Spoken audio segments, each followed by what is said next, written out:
Live Q&A here. I got a bulk of questions. It could be anything, business, fitness, or life related. It could be personal, doesn't matter. I'm opening up the Q&A for everybody here. We're live on Instagram, we're live on my other Instagram, we're live on YouTube, and we're gonna do some clips. I got a bulk of questions to answer live here. And it's going to be related to mostly fitness, a little bit of personal, a little bit of some of my specialties. First question is it true that women's metabolism goes down after 30? If so, how does one address it? Women's metabolism goes down after 30. Absolutely, I completely agree with this. And how you address it is just like your metabolism will decrease at any point of your age. You need to exercise more, you need to eat clean, and you need to balance your stress levels and get proper sleep. How do you do that? First step would just be to start exercising, because if you start exercising, you'll get a little bit more tired, you'll get better sleep. It'll start increasing your dopamine, so it'll be a more of a homeostasis in your hormones, lower your cortisol, and then your stress levels will be balanced and it'll be fine. So first step would be just to start exercising. That's a great question. Next one would be cardio or weights. Which one burns more fat long term? Cardio, you always want to think about, is great for your heart. It reverses cardiovascular disease. It reverses pulmonary heart disease, pulmonary disease rather. However, it does not build muscle. Yet, if you do weights, it builds muscle. You burn more calories, it increases your metabolism, and it improves your cardiovascular health and your pulmonary health. So there's just more ROI with weights rather than cardio. What's the number one exercise that makes women strong and confident? I would arguably say squats. And I would say arguably because most of the time, based on my career of 14 years training and transforming, can you stop? Based on transforming women in 14 years of my career, it increases leg strength, it increases muscle mass, and it also burns fat. Specifically, it's a full body exercise. So it burns fat in your back, it burns cellulite in your legs, it burns cellulite in your legs, and those are all the problem areas that most women have and want to target. I hope that makes sense. So squats are the go-to exercise. A lot of women, next question. A lot of women feel intimidated walking into a gym. What advice would you give them? That's a good question. A lot of women feel intimidated walking into a gym. What advice would you give them? My first advice is to address why you're intimidated. And 9 times out of 10, based on my career training women for 14 years, is because they feel self-conscious of their body and they feel self-conscious about not knowing what to do at the gym. You can't address being self-conscious physically without trying to fix that. And how do you fix that? Is by knowing what to do at the gym. How do you fix knowing what to do at the gym? You need to get a structured training program. Now, I'm not here pitching personal training, even though personal training will absolutely give you the solution for that. However, is getting a proper plan, whether it's at least getting a general plan, purchasing a PDF from an influencer, is just getting the ball rolling and started, and then you can start individualizing it into your own body, into your own health. I hope that makes sense. Much love on Instagram, guys. Love it. YouTube. Love it. We out here. Okay. Next question. What's the hardest food to give. Oh, I'm sorry. What's the hardest food to give up when you are trying to eat healthy? What is the hardest food to give up when you're trying to eat healthy? Based on my experience, since I've been training for a solid 14 years now, the hardest food to give up would probably be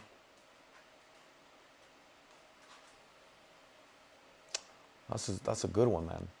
I'd say sugar. Because nowadays, sugar's in everything.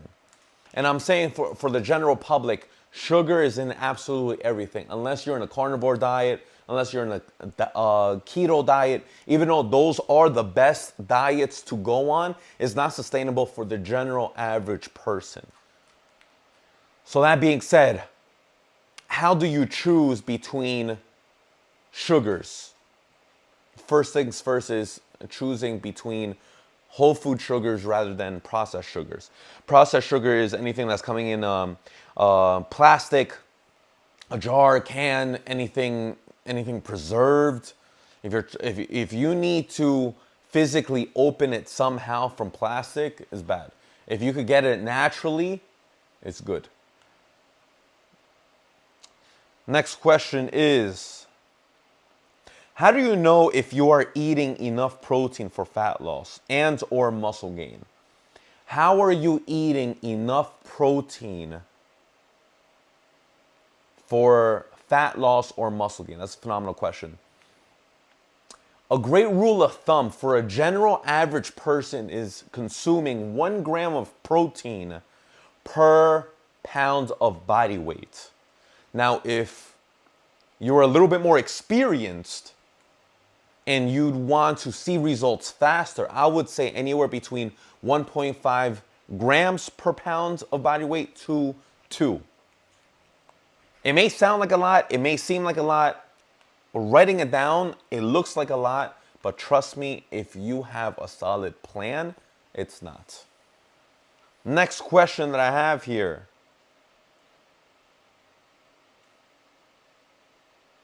Be honest. What is one exercise you absolutely hate doing but still program for clients? Fuck, that's a good one. Be honest. What is one exercise you absolutely hate doing but I still program for clients? I'd say, I'd give you 2. I'd say being on a treadmill. I absolutely hate being on a treadmill. I rather run outside, to be honest. But the situation there, just to address you real quick, is that if people end up doing weight training, and then I tell them, hey, you can at least run outside, 9 times out of 10, they will not do it because something else will come up. They already structured their time just for the gym, and that's why I still give it to you. That's just some sauce for my clients out there. And exercise specifically would probably be some hand walks. I personally do them, but I hate them. It's just for mobility work. And 9 times out of 10, the average person cannot handle their own body weight, so that's why I give it to you guys. I know I can. Next question. Let's see who's... Melanie. Love it. What's up, girl? Rishi, what's up? Brittany, what's up? Murphy, what's going on? What's going on? Everybody's showing love. I love it. All right. Damn, YouTube's blowing up. Oh, don't mind my dog, guys. What's up, guys? I'm coming. All right. This is my dog, Chelsea, guys. I apologize. All right. Next question. Have you ever had a client argue with you about their own bad advice? How did you handle it? I don't know if I can understand. I don't know if I understand the question. Have you ever had a client argue with you about their own bad advice? I think I know what you're trying to say. I'm just not sure. I'm going to take it as how I interpret it. I've given advice to clients and they did not apply it, and then they will still ask for advice in different ways, and it's the same answer. I would have clients complain about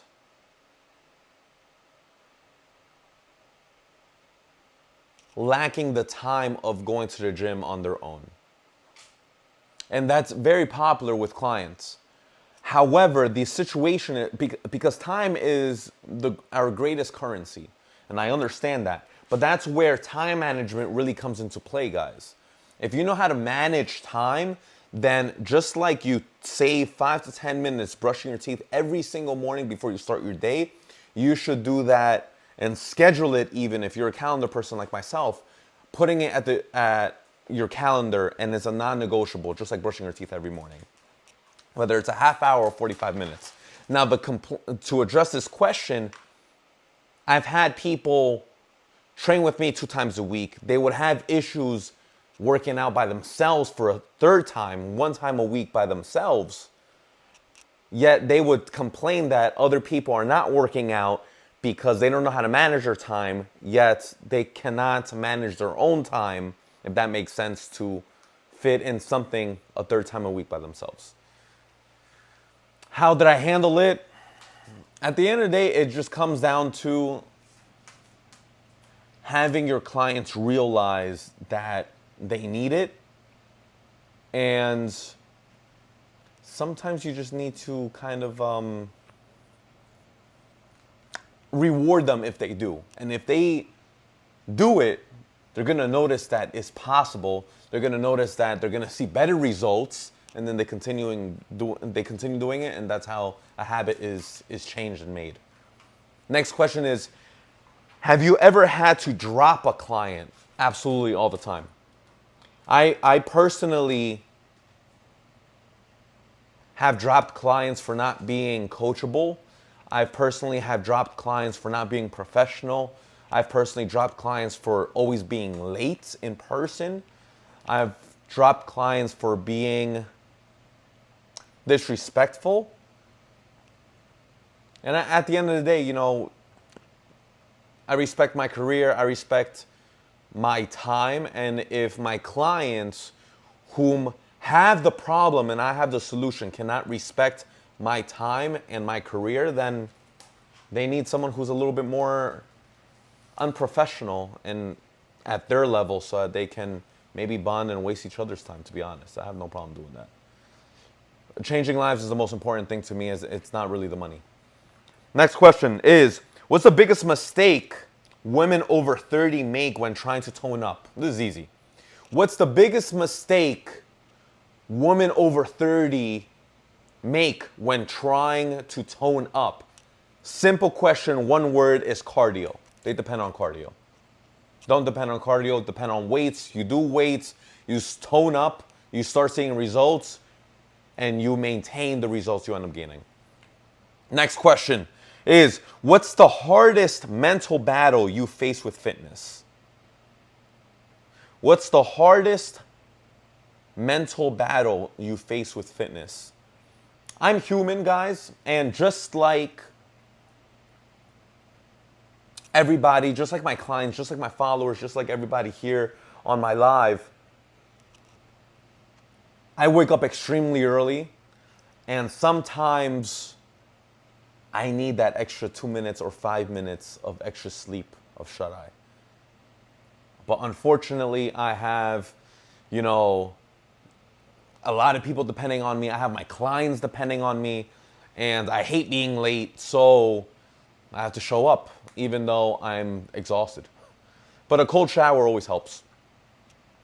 Next question is, what is one lesson from fitness that changed your life? What is one lesson from fitness that changed my life?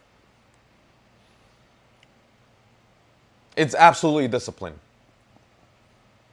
Not motivation, but discipline. Motivation is a mood. Motivation goes up and down. Sometimes you have motivation, sometimes you do. Just like I mentioned just in this previous question, I wake up not wanting to go to work, not wanting to be up at 4 o'clock in the morning, but I have to. I'm not motivated to, but I have to. Even though I don't want to and I still do it, that's called discipline. and showing up for yourself at the gym to be the best version of yourself for your family, for your girlfriend, for your boyfriend, for your dog, for your kids, for your clients, for your profession, for your employees is extremely important. And that's why you need discipline for it. Next question is, if you had to ban one diet forever, which one would it be? If I had to ban one diet forever, which one would it be? I would probably say vegan. I would probably say vegan. My vegans out there, I'm sorry, but based on my professional opinion, expertise, advice, and research, it is not healthy to be vegan. And if you want the proper nutrients to be vegan, you would need a lot of supplements. And supplements you cannot be dependent on. Supplements are there to support your meals, and your diet is not supposed to be your diet. And if you're a vegan and you're in veganism and you're following a vegan diet, you're gonna need a lot of powder, a lot of supplements to make up those amino acids that you're lacking because they are only found in animal products. Next question is, what's one healthy food you think is overrated? What's one healthy food you think is overrated? That's a good question. An overrated food. An overrated food.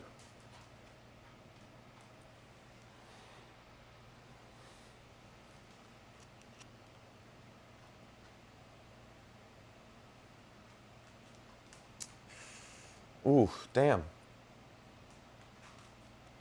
Brian, answer. Okay. First thing that came up to my mind was rice.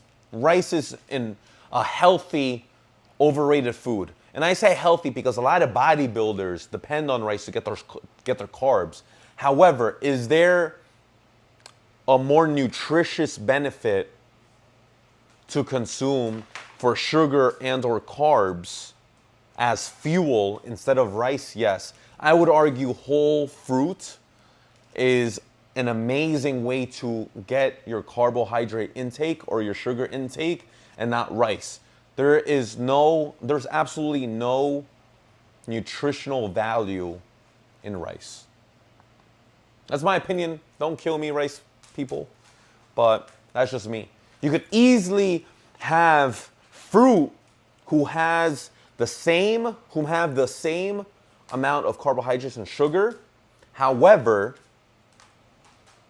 still have antioxidants, still have vitamins, still have minerals, etc.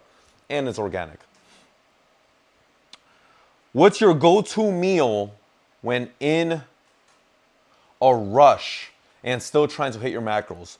What's my go-to meal when I'm in a rush and I still need to hit my macros? Very easy.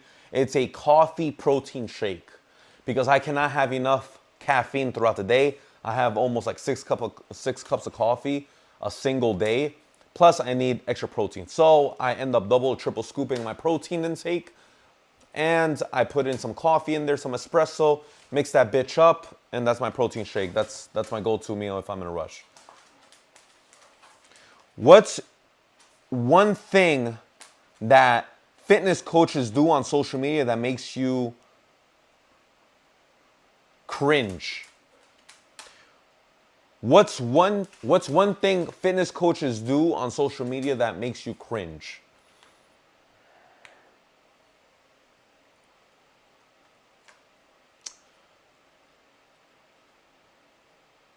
Fitness coaches, and I put it in quotations, specifically women who have BBLs and that try to educate how to do exercises. However, they're, number one, either not doing it right. Number two, they're doing it right, but they're obviously doing it with very lightweight because they cannot go heavy because those glutes and those legs are bots and they're not earned. And that being said, they give a false illusion to other women who are naturally trying to get to that physique, and they promote that it's natural, however it's not, and it's very obvious for us professionals out there. Last question. What's the biggest mistake new trainers make when trying to grow their own business? What's the biggest mistake new trainers make when trying to grow their own business? That's very simple. Based on my experience, based on my students and my previous students, is specifically that they give up. Entrepreneurship is not for everyone. However, if you're going balls to the wall, betting on yourself to make minimum $10,000 a month, they try it for a month, they try it for 6 weeks, they maybe even try it for 3 months even, and they give up. When the whole goal is to do it long term and then crack the code and finally start getting in leads, finally start getting people that trust you, that love your content, that want to create a relationship with you, yet they give up right before they establish a relationship with their followers. They give up right before they even become consistent throwing content out every single day. They give up not doing content every single day and then they say, you know what, it's not for me. That's the biggest mistake new trainers make when trying to grow their own business. They're not consistent. They try it and they give up too soon. All right, let's see if anyone else. Oh, wow. Letitia, what's going on? Sems, Ricky, what's up? What's up? Any questions, guys? Cues? Questions? I'm about to hop off. Santiago, Diana, what's up? Elijah, La Becky. Any cues? I know YouTube was fucking lit before. Let's see if there's any questions. Live chat. Close that? That's done.